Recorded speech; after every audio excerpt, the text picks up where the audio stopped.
bonsoir. Vous nous rejoignez probablement sur le Facebook Live dans le cadre de la Journée internationale des droits des femmes pour parler de la charge mentale.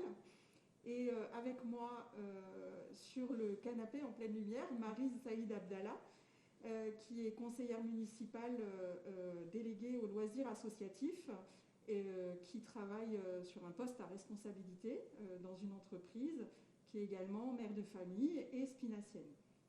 Pardon, c'est bon. Bonsoir Maryse. Colline Charpentier, tu es professeure d'histoire géo à Saint-Denis. Tu es éditrice, conférencière sur la thématique qui nous concerne ce soir, donc sur la charge mentale des femmes, et également mère de famille. On l'est toutes ce soir, en fait, pour poser le cadre. Et Dina Mendes, tu es chef d'entreprise, également présidente sur des associations à Épinay, et comme je l'ai dit pour tout le monde, mère de famille. Également. On va commencer, Colline, par donner la définition et l'histoire de la charge mentale et que tu nous parles également de ton compte Instagram, Ta pensée. Oui, bah alors déjà, bonsoir à tous et à toutes et merci donc à la mairie d'Épinay pour l'organisation. C'est très agréable, surtout en ces temps de Covid, de pouvoir quand même se voir. Donc je suis vraiment très heureuse d'être là. Alors oui, en effet, je vais essayer de revenir sur tout un début pour avoir une discussion toutes les trois. Déjà, je vais raconter un peu la création du compte Instagram pour pouvoir revenir après sur les questions de définition et d'historique autour de la charge mentale. Donc moi, je suis maman d'un petit garçon depuis 2017. Je suis prof d'histoire géo donc à Saint-Denis. Et quand je suis devenue maman, j'ai halluciné, mais vraiment, d'entendre partout des femmes qui parlaient d'organisation.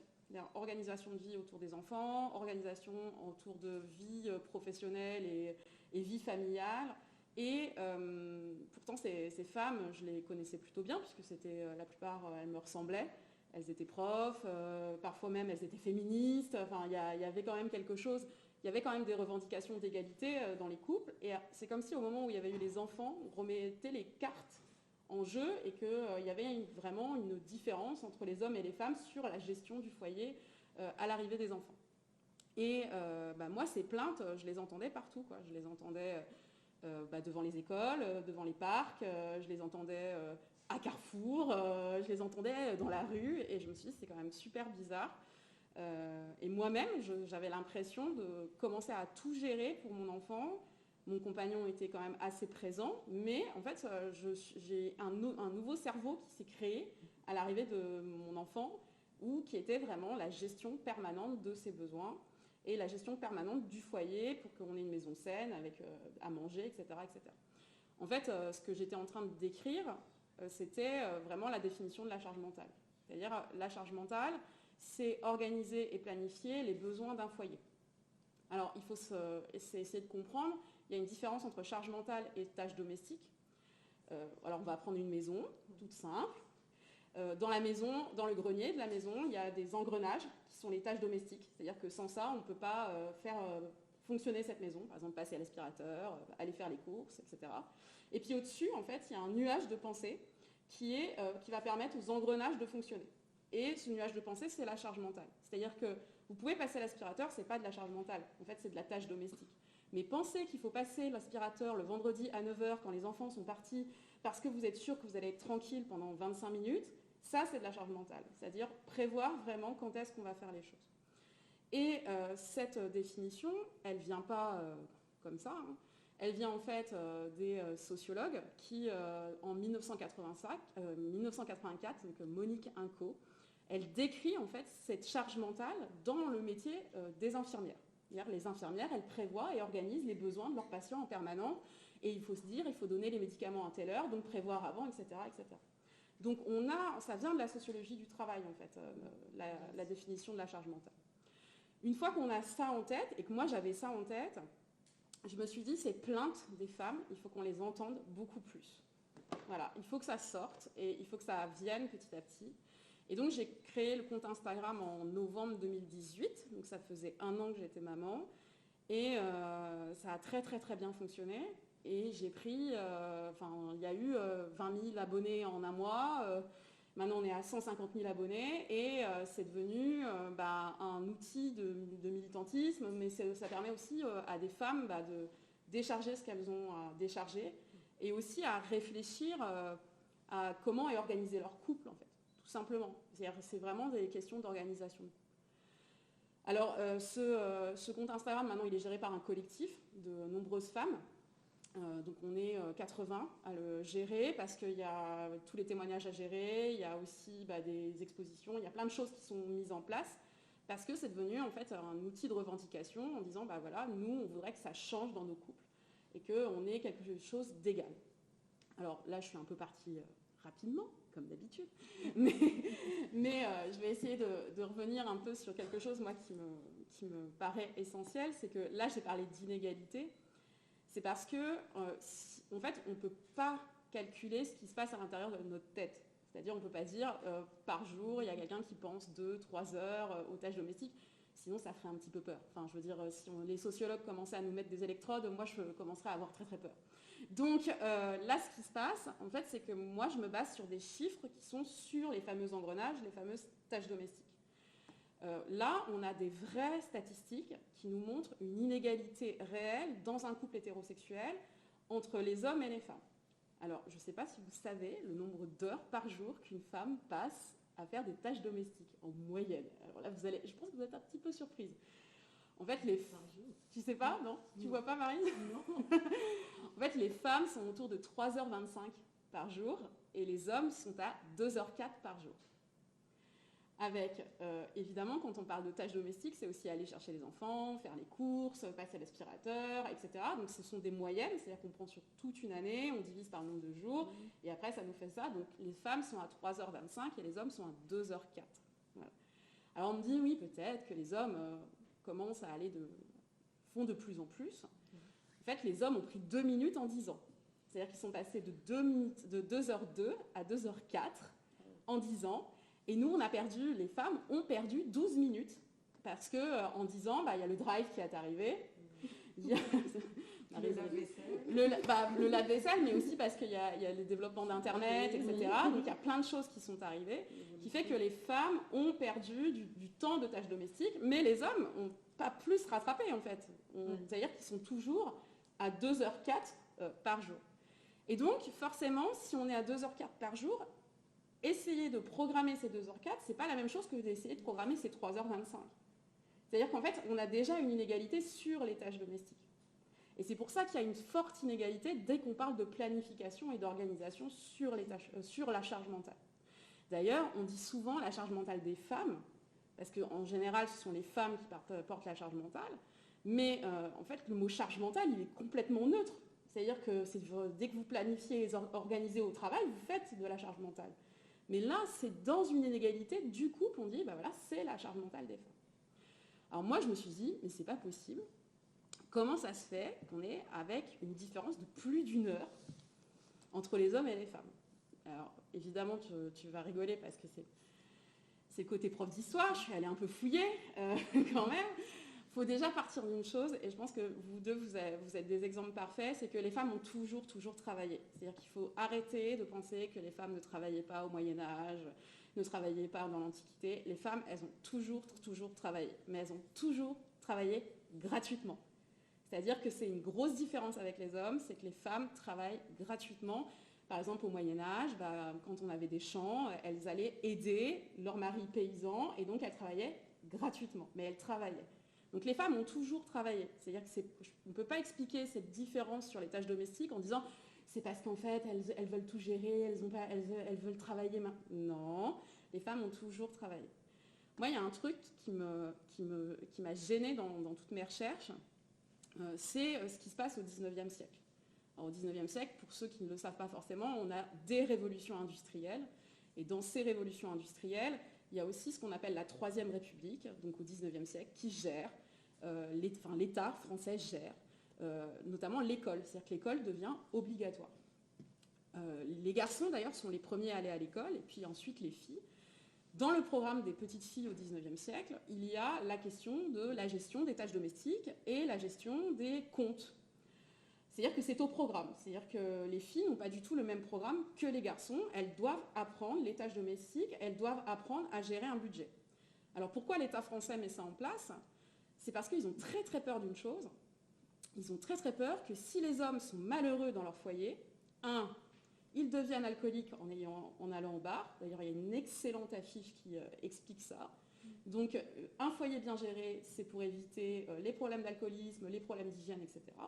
Et deux, et ça c'est vraiment le pire pour l'État français, c'est-à-dire que si les hommes sont malheureux, ils vont devenir syndicalistes.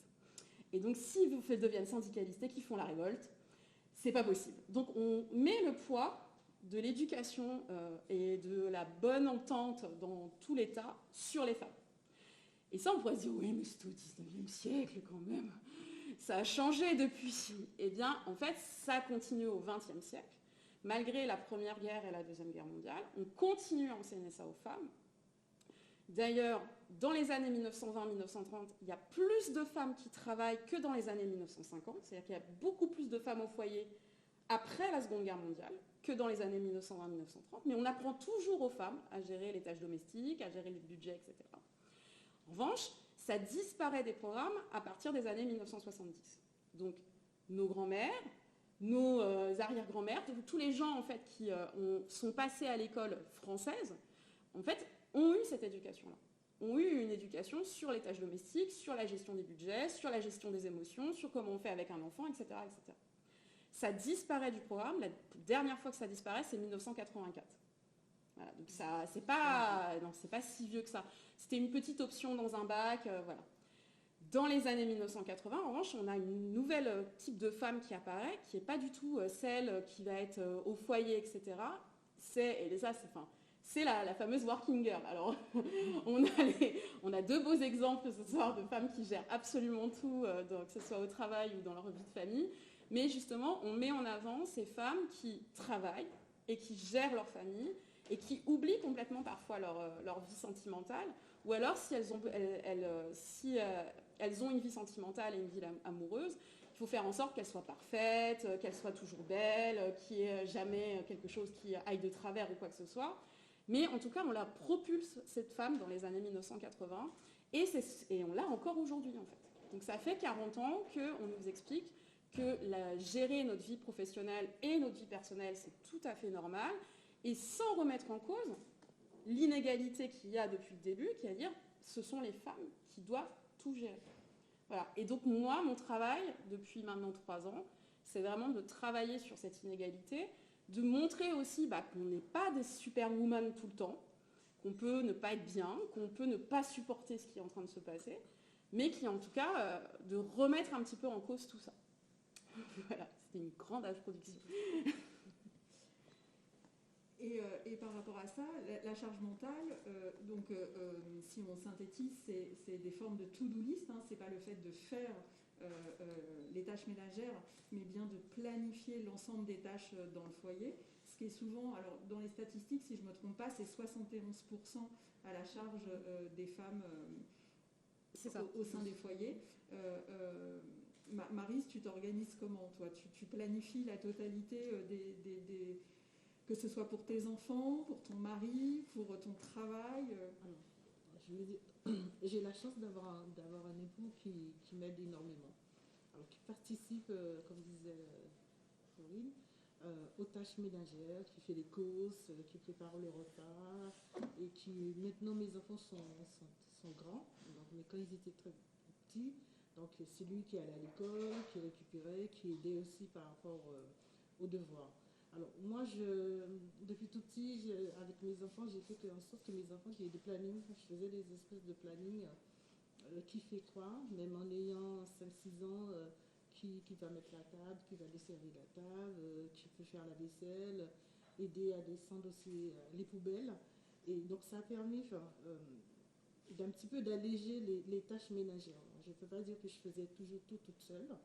Après, il y a une question de l'organisation. Donc, en ayant une activité qui n'était pas certes celle d'aujourd'hui, ou une activité où je suis amenée à bouger, à me déplacer, donc avec des horaires qui n'étaient pas forcément fixes. Donc, il fallait aussi organiser au niveau professionnel pour qu'au niveau familial et personnel, il y ait un juste équilibre. Donc je pense que j'ai réussi à mettre l'équilibre entre l'aspect professionnel et l'aspect personnel et familial. Et ça veut dire que quand toi, tu ne peux pas être à la maison pour organiser les choses, ton mari il le fait spontanément, Oui. ou tu dois, avant de partir, lui dire pense à faire ci, Alors, pense à faire ça, n'oublie pas que... je dirais spontanément, mais après, spontanément n'est pas forcément dans la durée aussi. Donc il faut toujours dire, voilà, il faut faire ci, il faut faire ça. Mais en général, c'est spontanément. Donc voilà, il y a la vaisselle à faire, il y a les courses à faire, il s'occuper des gamins, oui. Parce qu'on avait des horaires d'activité aussi qui étaient, moi j'étais du matin, lui il était plutôt du soir, donc il fallait trouver un juste milieu aussi. Et depuis la pandémie, comment ça se passe? Alors, la pandémie, donc je fais du télétravail. Donc je pense que c'est, on disait quoi, 3h24. 3h24 par jour, je dirais le double. Hein.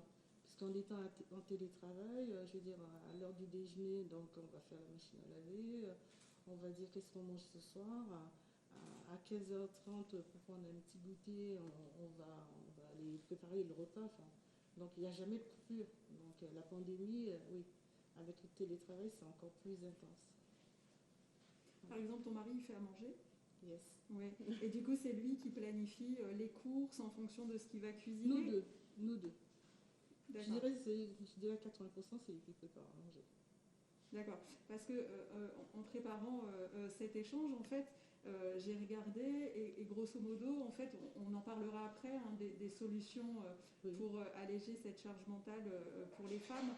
Mais une des solutions, c'est d'essayer que les gens aient une tâche entièrement à la disposition. C'est-à-dire que faire à manger, c'est une partie, mais en fait, faire à manger, c'est aussi prévoir les courses, aller faire les courses et faire la planification sur toute la semaine, voir ce qui manque, ce qu'il faut compléter, etc. Donc en fait, ma question c'est, voilà, est-ce que du coup dans ton témoignage, c'est ton mari fait la totalité de cette mission ou n'en fait qu'une partie? Je dirais une bonne partie. Déjà faire les courses, planifier les repas et faire les repas.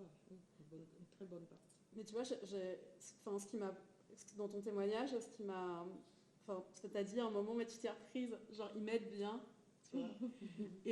Et souvent, enfin, ça c'est une phrase qu'on entend, mais ça veut dire que si on t'aide, c'est que c'est toi la responsable numéro 1 de la tâche, et que autour de toi, tu vois, il y a des petites mains qui vont venir t'aider, etc. Et en fait, enfin, moi déjà, j'essaye de dire à chaque fois, bah non, il aide pas, il fait parce qu'il habite là aussi. Enfin, il habite là, c'est chez lui, donc c'est aussi à lui de se mettre dedans et de prendre, ça je suis entièrement d'accord avec toi, hein, on charge toute une tâche, etc. Mais on y reviendra plus tard. Mais tu vois, cette question d'aide, je l'entends vraiment beaucoup, notamment chez même des jeunes, des enfants, mais assez vieux, assez âgés, tu vois, par exemple des adolescents qui disent je vais aider ma mère, je fais une machine une fois en disant j'ai aidé ma mère. Ben non, en fait, t'habites là, c'est aussi chez toi, et on est tous responsables et toutes responsables de la maison. Donc, c'est pas aider, c'est participer, et c'est être actif là-dedans. Et je trouve que justement, on a une tendance à... Ben, comme tu es la seule responsable, tu vois, on va toujours te demander, tu es le seul référent, donc on va tout te demander. Et ça, je pense que c'est hyper lourd. Mais vraiment, ça fait partie des choses qui sont... Ce qui veut dire que tu n'as pas le droit d'avoir une faille. Tu vois, genre par exemple, tu as un problème dans ton entreprise, tu as un problème au travail, tu as un problème dans ta famille. Il y a des fois où c'est dur de porter en fait, l'organisation d'une famille, mais tu n'as pas le droit en fait, de lâcher parce qu'il n'y a pas quelqu'un qui va prendre le relais de la même manière que toi. Et ça, je trouve que c'est aussi une mauvaise chose pour nous, parce qu'on a le droit en fait, d'avoir des failles, on a le droit d'avoir des mauvaises périodes, et on a le droit aussi de dire, bah, en fait, ça j'ai pas envie de le faire, ça, j'en ai marre, ça, bah, vous pouvez vous débrouiller sans moi, etc. Moi, par exemple, sur le compte Instagram, j'ai régulièrement des femmes qui viennent me dire qu'elles ont pété un plomb. Je veux dire,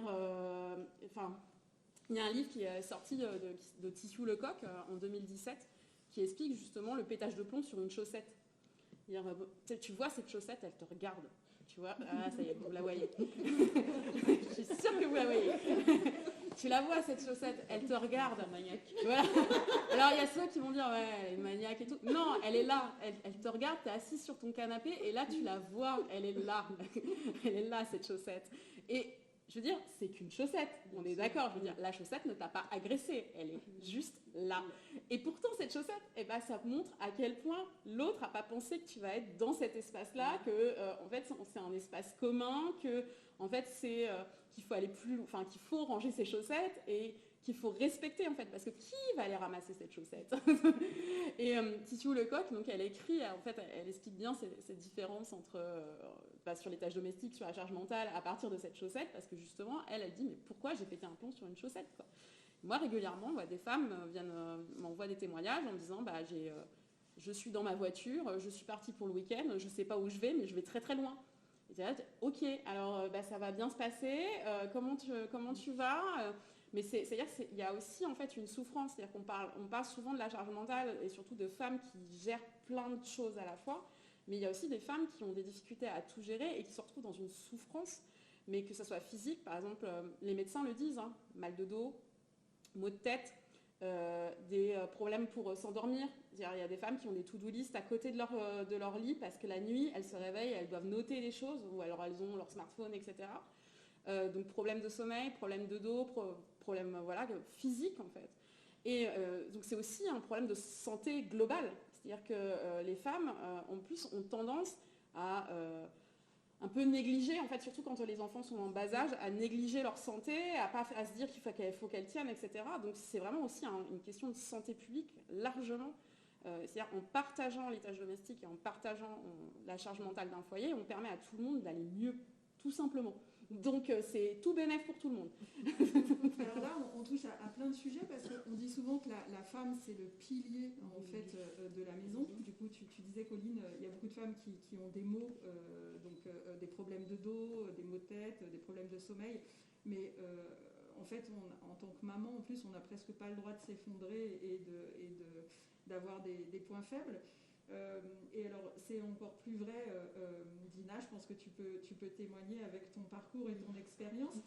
On a souvent dans ce genre d'échange et sur cette thématique aussi l'idée de, par exemple, quand un enfant naît, c'est encore plus vrai, on l'a fait à deux, cet enfant, et pourquoi certaines mamans se retrouvent à faire le biberon, à se lever la nuit si papa ne le fait pas. Alors ça ne veut pas dire que tous les hommes ne le font pas, mais encore une fois, dans la proportion, et je sais qu'il y a un débat aussi sur le temps de congé maternité.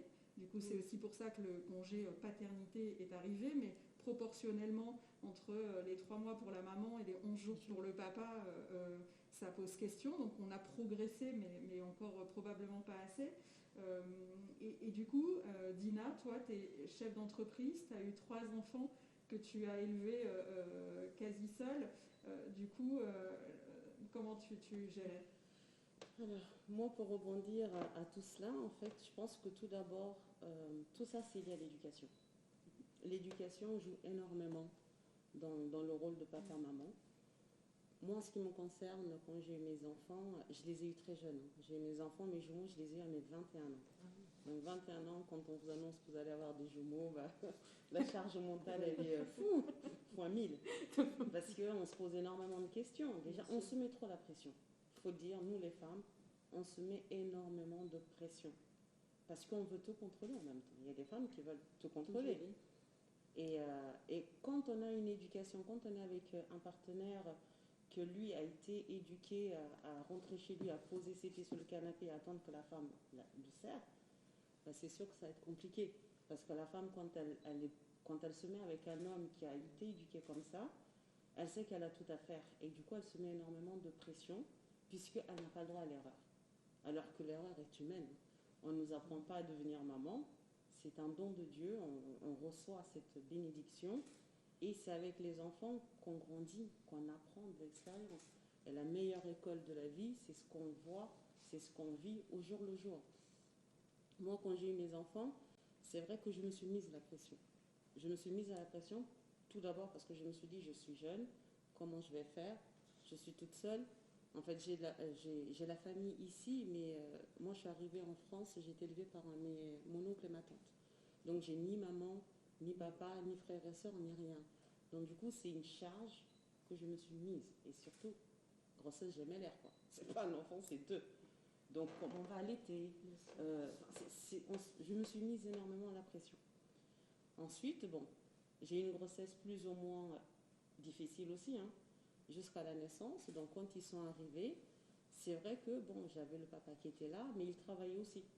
Donc, la nuit, le bébé, il pleure. Donc, du coup, là, oui, je pleurais en même temps que le bébé. Parce que je ne savais pas quoi faire. Parce que de l'autre côté, je me mettais cette double charge, parce que lui, il faut qu'il se lève le matin pour aller travailler. Et s'il ne dort pas à cause des enfants, en fait, même lui, des fois, il s'énervait la nuit. On disait, ah, il ne peut pas se taire, etc. Mais bon, ce sont des enfants, qu'est-ce qu'on fait? Donc, encore plus de pression. Ensuite, bon, ils grandissent. En grandissant, il y a toutes les maladies, toujours fois deux. Hein. Donc tout ça, on se met énormément de charges jusqu'à on peut péter un plomb, oui. On peut péter un plomb quand on n'a personne à côté de nous. C'est sûr qu'on se pose des questions. Il y a beaucoup de femmes hein, qui sont dans la dépression, qui font plein de choses. Moi, entre-temps, après, j'ai pu faire en sorte à ce que ma mère, elle vienne pour m'aider parce que je pensais que je n'allais pas y arriver. Ensuite, un peu plus tard, bon, on est là aussi hein, pour les devoirs, tout ce qui s'ensuit, être une maman à la hauteur, ensuite reprendre le boulot. On se met énormément de pression. Donc moi, plus tard, bon, après j'ai eu ma fille, hein, je me suis séparée après du père de mes enfants, elle avait 3 ans. Et quand il y a la séparation, que vous avez des enfants en bas âge, vous n'avez pas le droit à l'erreur, tout simplement. On n'a pas le droit à l'erreur, parce qu'on se dit, si les enfants, ils partent un peu à la dérive, bah, t'es maman seule. Le père, qu'il soit là, qu'il soit pas là, qu'il s'en occupe pas, il refoule la responsabilité sur vous. Donc du coup, là, vous devez être la maman parfaite.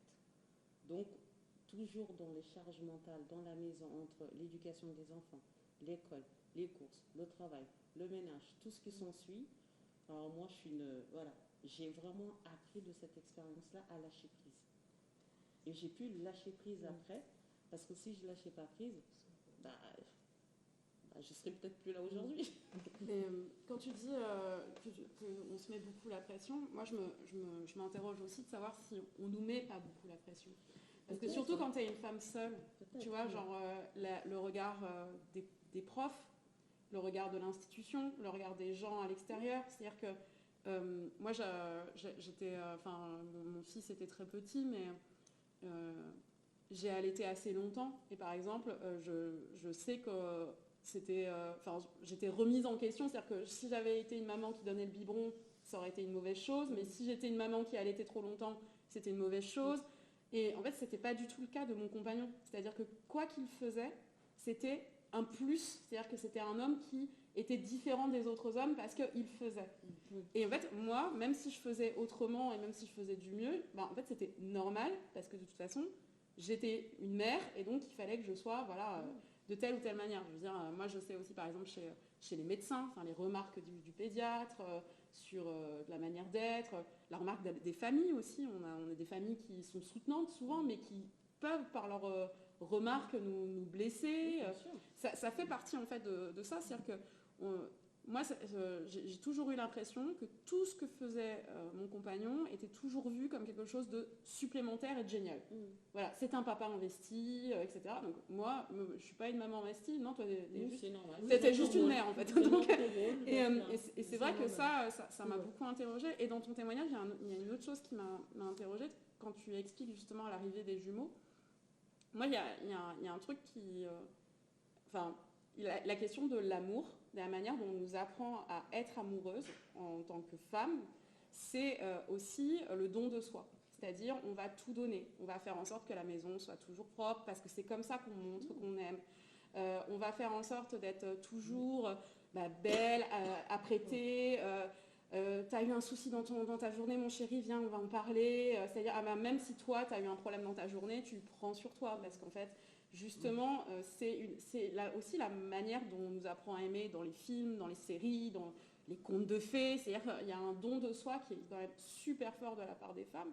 Moi, je me dis, mais alors, si les hommes le font pas, ils sont pas amoureux ou quoi? Enfin, il y a des moments, alors que c'est pas vrai, on le sait. Mais c'est vraiment, ce qu'on appelle en sociologie la question du double standard. C'est-à-dire qu'on va attendre des choses de telle catégorie de personnes, mais on va pas le juger de la même manière sur une autre catégorie de personnes. Ce que je disais, c'est-à-dire que le père de mon fils, un père exceptionnel parce que très présent auprès de mon fils, etc.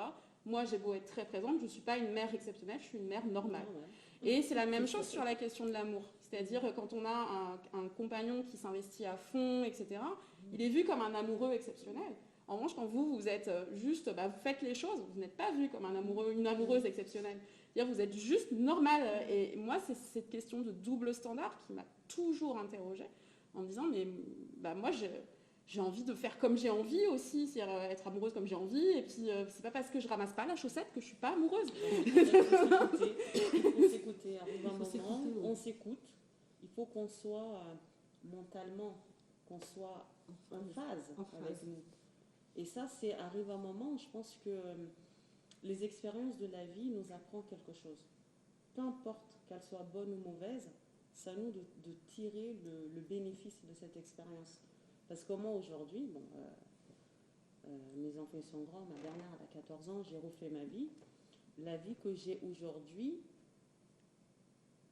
on ne peut pas la comparer à la vie que j'avais il y a une vingtaine d'années en arrière, parce que moi-même, j'ai grandi, j'ai mûri davantage, j'ai appris beaucoup de choses, j'ai appris à me connaître, j'ai appris à m'écouter. Qu'au début, je ne m'écoutais pas, il fallait juste que je sois parfaite. Mais tu vois, Ça, c'est vrai. Il fallait que je sois parfaite, les enfants... ils mangent à l'heure, ils dorment à l'heure, la maison astiquée, le mari, son repas, il est fait quand il arrive. Il fallait juste que je sois parfaite. Donc arrive un moment, trop parfait, fini par... parce qu'on aurait beau faire tout ce qu'il faut faire.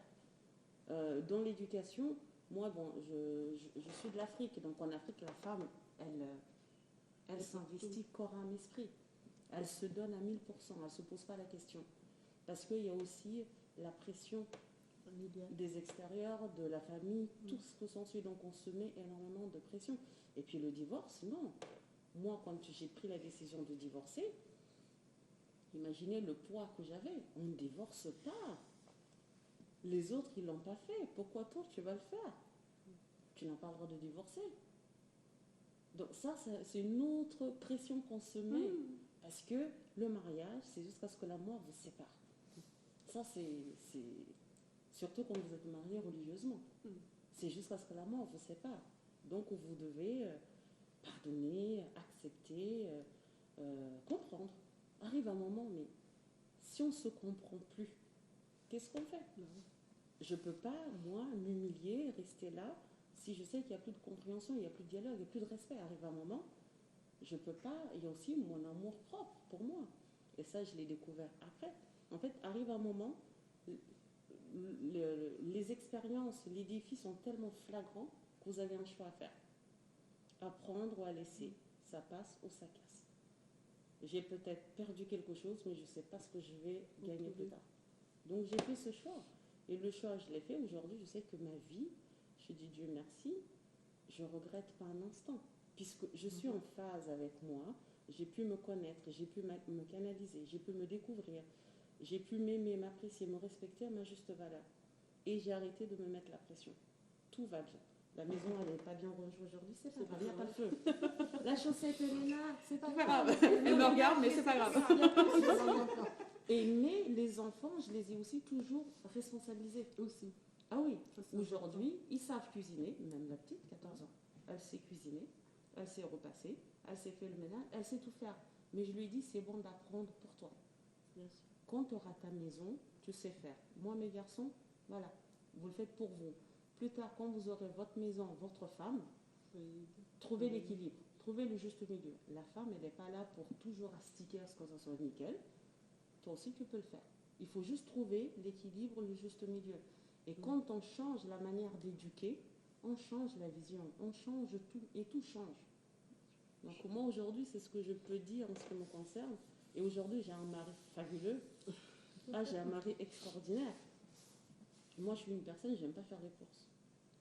Ah, moi, les courses, c'est pas pour moi. Moi, je suis plutôt technologie. je commande, je vais avec ma voiture, on me met dans le coffre et c'est reparti. Alors mon mari, il adore faire les courses. Lui, il vient, il a le temps, il a la patience. Ça, c'est pas moi. Donc ça, c'est un truc... Moi, même le shopping, moi-même pour aller faire des essayages dans des cabines, c'est pas mon truc. Je préfère venir, je prends, j'achète, j'essaye chez moi, si c'est pas bon, je reviens. J'ai pas cette patience. Une des problématiques souvent dans les couples, c'est-à-dire qu'avec la participation des hommes, malgré tout, le retour qu'il peut y avoir, c'est souvent des femmes qui vont arriver et l'homme va avoir fait la lessive, va avoir étendu, mais c'est pas étendu comme on aurait aimé que ce soit fait, ou il a cuisiné, mais oui, mais je t'ai déjà dit que j'aimais pas ça, pourquoi tu as cuisiné ça? Voilà, il y a souvent la critique. On met souvent les femmes comme du coup le pilote, chef de projet et d'organisation de la maison. Mais du coup, on parle aussi souvent de l'intolérance de la femme à du coup accepter que ce soit pas fait comme elle aurait aimé que ce soit fait. Voilà, le mari passe la serpillière, mais il n'est pas allé bien dans les coins potentiellement, donc ça va pas.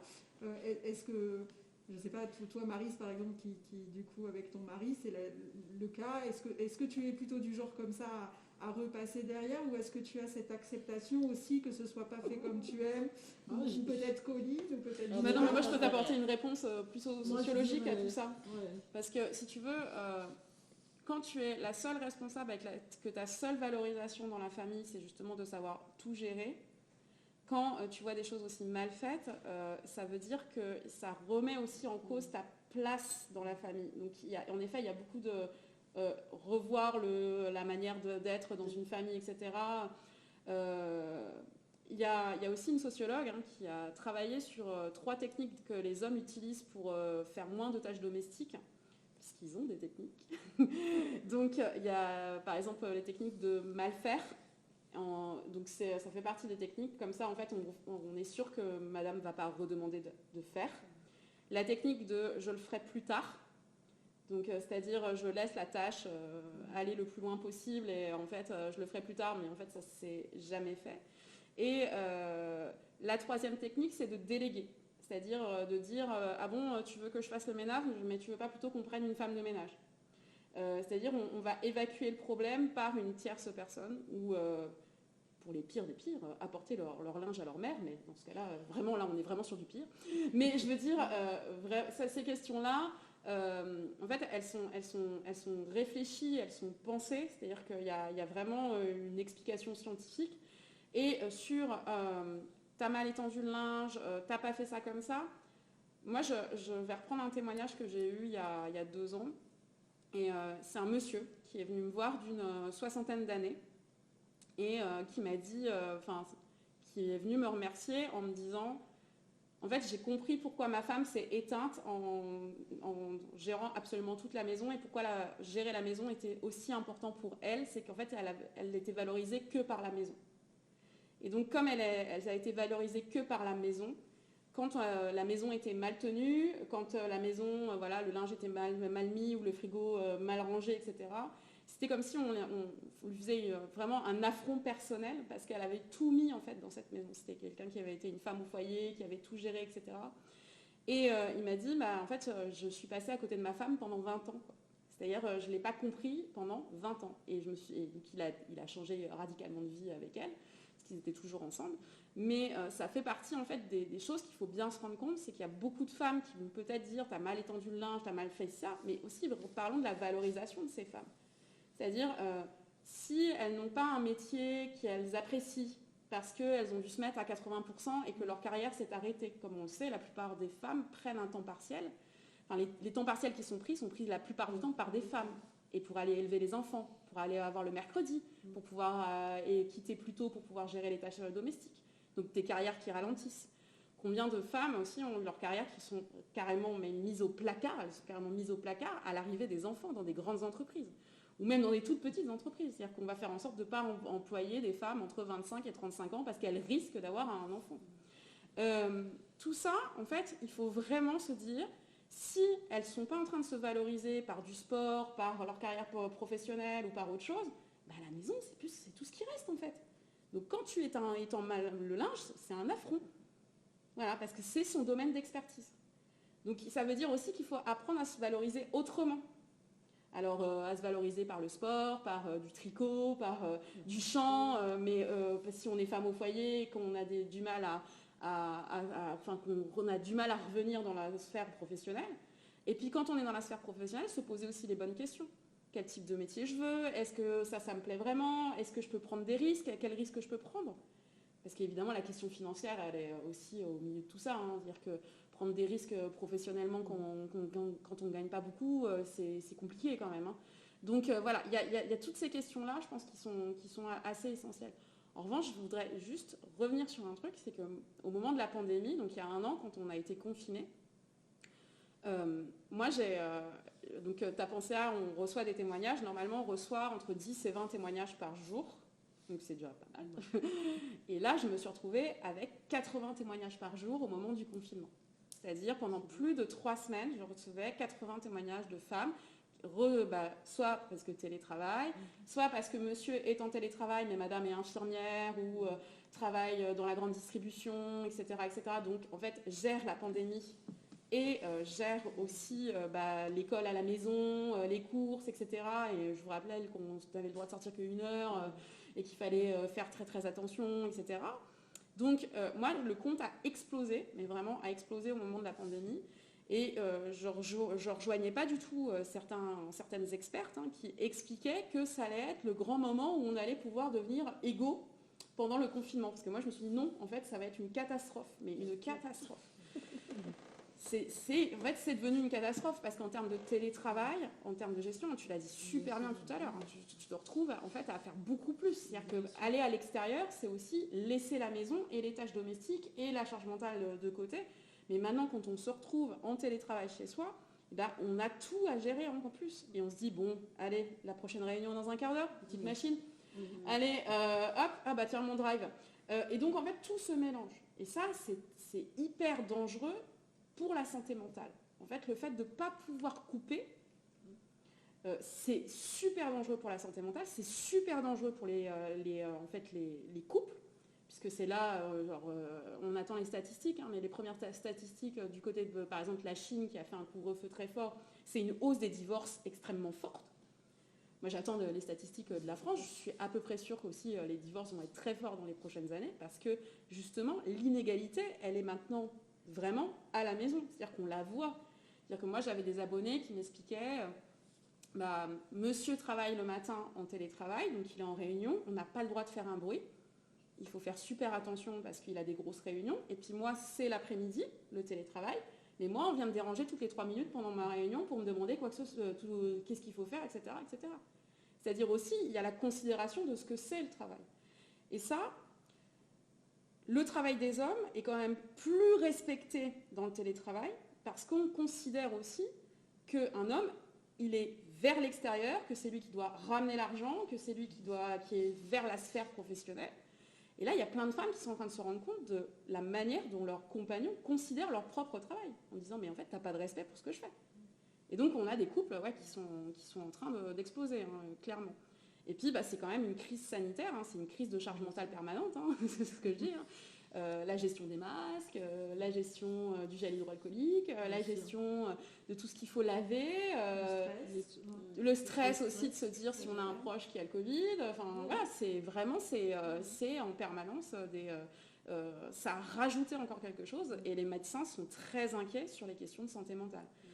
Là, il y a un chiffre, moi, qui m'a fait bondir. On a augmenté de 170% la consommation d'antidépresseurs en Seine-Saint-Denis. Donc, c'est très, très inquiétant, en fait, pour la suite, en fait. Moi, et je sais que cette question de tâches domestiques, elle est au cœur, en fait, les médecins me disent. Donc là, on a fait le constat, c'est un constat partagé, on a donné la définition, on voit qu'il y a une grosse partie historique, la place de la femme dans l'histoire, qui était éduquée à tenir un foyer, qui était là pour porter les enfants et donner naissance. Et du coup, toute cette évolution dans la société avec un travail non reconnu.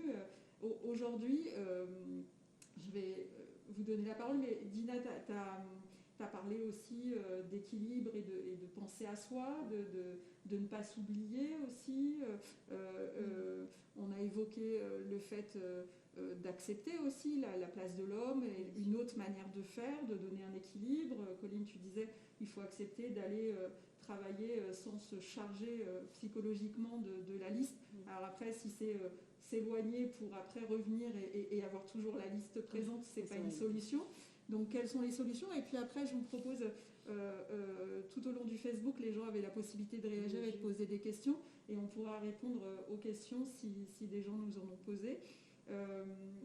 Du coup, aujourd'hui, concrètement, les solutions, les propositions pour résoudre ça, ça serait quoi?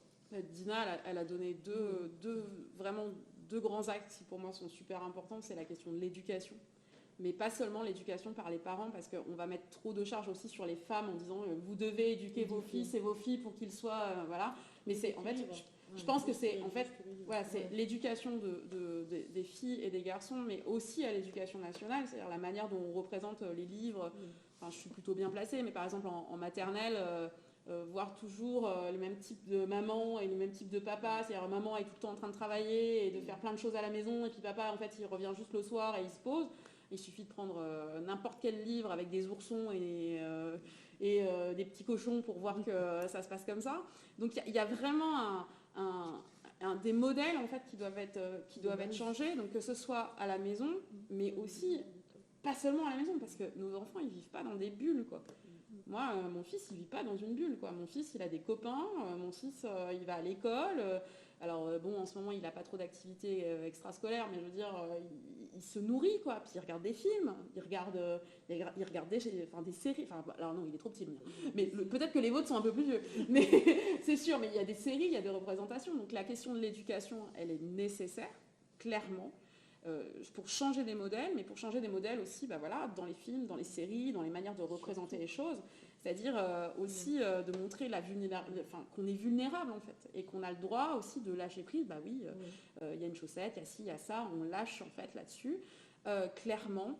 Et puis moi ce que j'ai aimé aussi dans ton témoignage, c'est que tu as expliqué que ta maman est venue pour t'aider, et moi je pense qu'il y a quand même une question aussi sur le fait qu'on est de plus en plus seul à élever des enfants, et que, alors pas forcément nos parents ou notre famille, mais il y a quand même des questions où on a besoin d'aide. En fait, il y a un dicton qui dit qu'il faut tout un village pour élever un enfant.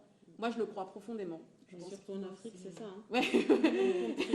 Moi, je le crois profondément. C'est-à-dire que je pense qu'il y a des solutions qui peuvent être menées localement pour soutenir, alors qu'on soit d'ailleurs mère célibataire ou pas.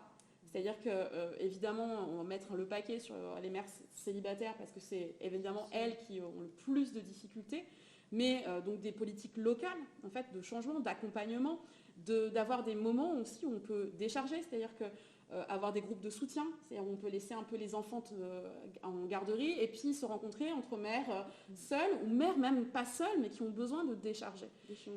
D'échanger en fait. Et ça permettra aussi de faire des gros changements et de pouvoir voir par exemple s'il y a des questions de violence à l'intérieur du couple, parce que plus on est isolé, moins on va parler de violence, parce que évidemment là on a parlé un peu d'un monde en noir et blanc, etc. Mais il y a beaucoup de femmes qui ne peuvent pas changer les choses aussi, parce qu'à l'intérieur de leur couple, ça peut être violent, ça peut être compliqué de faire des changements, parce qu'on touche à l'ego en fait, de l'autre en lui disant tu ne t'occupes pas de la maison, etc. Donc il y a des choses qui se jouent vraiment clairement. Donc moi, je suis pour des solutions locales ou d'accompagnement pour les jeunes parents, au moins d'un suivi, s'ils le veulent, entre 0 et 3 ans, donc ils peuvent se faire un PMI, ce qu'on fait déjà. Mais je veux dire qu'ils soient beaucoup plus ouverts sur ces questions-là. Pas seulement sur la santé de l'enfant, mais sur la santé mentale des mères. Ça nous permettrait de savoir les problèmes de postpartum, ça pourrait les violences conjugales, etc., etc. Ça, il y a vraiment des choses qui peuvent être mises en place. Un constat de la part de Myriam sur les réseaux qui apporte son témoignage, qui dit malheureusement dans notre société actuelle, la charge mentale incombe principalement à la femme, mère de famille ayant des responsabilités professionnelles. Je dois être sans cesse à 1000% et sur tous les fronts. Lorsque l'époux aide, c'est que la femme a de la chance, alors que non, c'est juste normal. Sinon, ce qu'on disait du coup tout à l'heure, et ce qui je pense est grandement partagé. Comment faire, une question, comment faire pour que les hommes prennent leurs responsabilités dans des cas de séparation? Et une autre question, une remarque de Suzy, par rapport à ce qu'on vient de dire, il faut surtout que les hommes en prennent conscience et aident à trouver des solutions. Ben là, moi, je suis entièrement d'accord. En fait, pour moi, on ne peut pas non plus apporter en permanence les solutions. Par exemple, moi, il y a un truc, c'est le fameux planning sur le frigo. Vous voyez, je suis sûre que vous le voyez. Vous voyez ce planning? Alors, moi, j'avais plein de gens qui me disaient, ouais, enfin, c'est pas très moderne, le planning sur le frigo. Maintenant, on peut le faire sur une application. Très bien, tu vois. Mais en fait, si déjà, tu regardes pas le planning sur ton frigo, comment tu peux regarder ton application, en fait? De toute façon, quoi qu'il arrive, si tu n'as pas envie de t'investir, tu le feras pas, en fait. Moi, je donne des petites astuces, mais c'est des choses qui paraissent hyper basiques, mais qui sont pour moi essentielles. C'est vraiment des réunions de concertation de famille qui ont lieu tous les dimanches et qui permettent aussi, de faire le bilan de la semaine qui est passée et de faire aussi ce qui va se passer la semaine d'après. Par exemple, moi, je le fais avec mon fils même de 3 ans parce que ça lui apprend les émotions. Par exemple, il y a des semaines où je suis pas bien, donc je préfère lui dire, bah là, cette semaine, c'était un peu compliqué, on n'a pas fait ce qu'on aurait dû faire, on n'est pas allé à la bibliothèque, donc à cause de ça, mais t'inquiète pas, la semaine prochaine, on va faire ça. Et en fait, plus on va mettre nos enfants dans la boucle, plus on va dire aussi à leur père que c'est de l'éducation et donc que ce n'est pas forcément son problème, mais qu'on est en train d'élever des enfants. Donc il y a un changement en fait, en disant bon bah oui, je le fais pour les enfants, voilà, pas parce que j'ai décidé de rien faire, mais je le fais pour les enfants. Ça permet cette concertation de vraiment de mettre des responsabilités sur chacun. Et ça, pour moi, plus on va partager les responsabilités, plus on va permettre aux femmes déjà de trouver un meilleur équilibre entre vie pro et vie perso, et aussi de responsabiliser les enfants très très tôt. Un enfant de 5 ans est capable, si on lui apprend correctement les choses, de penser que si la piscine, il faut qu'il aille prendre son sac de piscine et de faire telle ou telle chose. Voilà. Donc, mais moi, je suis entièrement d'accord. Moi, ce qui me désespère un peu, enfin, pas non plus me dire qu'il me désespère, mais bon, c'est que la plupart du temps, on parle beaucoup aux femmes. Parce qu'on essaye justement de faire sortir cette parole. Mais en fait, moi, j'attends que ça, que les hommes ils viennent débattre avec moi, en fait. Moi, j'attends que ça, en fait. Justement, une remarque de Suzy à ce sujet qui dit comment faire pour que ce ne soit pas qu'un débat entre femmes. Si on refait le débat dans 5 ans, aurait-on des hommes qui viennent aux tribunes expliquer comment ils ont aidé à faire évoluer les mentalités ? Et du coup, pourrait-on avoir ce débat avec les hommes? Alors, moi, on pourrait l'avoir, mais j'aimerais pas leur donner des médailles non plus, quoi. Parce que je suis désolée, ça fait un certain temps qu'on le fait sans médaille, quoi. Donc oui, on pourrait avoir des hommes, mais je veux dire, les hommes qui s'investissent chez eux, c'est normal, en fait. Oui. Voilà. En revanche, moi, ce qui m'intéresse, c'est vraiment pourquoi ça ne devient pas un sujet réel dans nos partis politiques, dans nos syndicats. Enfin, je veux dire, on parle de travail domestique. Le travail domestique gratuit en France, c'est considéré qu'à 37 milliards, c'est-à-dire que ça représente une manne d'argent. C'est-à-dire qu'on produit, nous, quand on fait des tâches domestiques, en fait, ça a été calculé par les économistes, c'est 37 milliards par an produits par les femmes. C'est-à-dire que c'est énorme. C'est énorme. Et c'est une question aussi de vie professionnelle, vie perso. Enfin, je veux dire, c'est une question syndicale, c'est une question politique, c'est une question qu'on pourrait très bien avoir. Mais pourquoi c'est pas dans nos syndicats et pourquoi c'est pas dans nos partis politiques? Parce qu'on le sait. Parce que qui a des responsabilités, en fait? C'est pas une mère de famille célibataire qui a des responsabilités à l'heure actuelle. Donc, ça fait partie, en fait, des questions. Et moi, j'ai encore du mal à comprendre, puisque ça vient vraiment... là, tout ce que j'ai raconté, j'ai rien inventé, en fait. Ça vient pas de mon cerveau incroyable. Ça vient, en fait, de l'histoire. Et je veux dire, ce sont des combats qui sont menés depuis les années 1970. Ça fait 50 ans. Et pourtant, on a du mal à avancer. Donc, moi, j'attends. Mais on va y arriver. J'y crois. Moi, je suis à fond. Ils sont les bienvenus. S'ils veulent témoigner, c'est bien. On les prend. Mais du coup, on parlait aussi de l'éducation. Je vois, tu évoquais, Colline, par exemple, l'exemple d'autonomiser aussi les enfants et d'accepter aussi en tant que femme qu'on ne fait pas les enfants pour nous, mais bien pour les rendre autonomes. Et ça implique aussi d'accepter que nos propres enfants, on leur montre la voie et on essaye de les guider pour qu'ils fassent au mieux.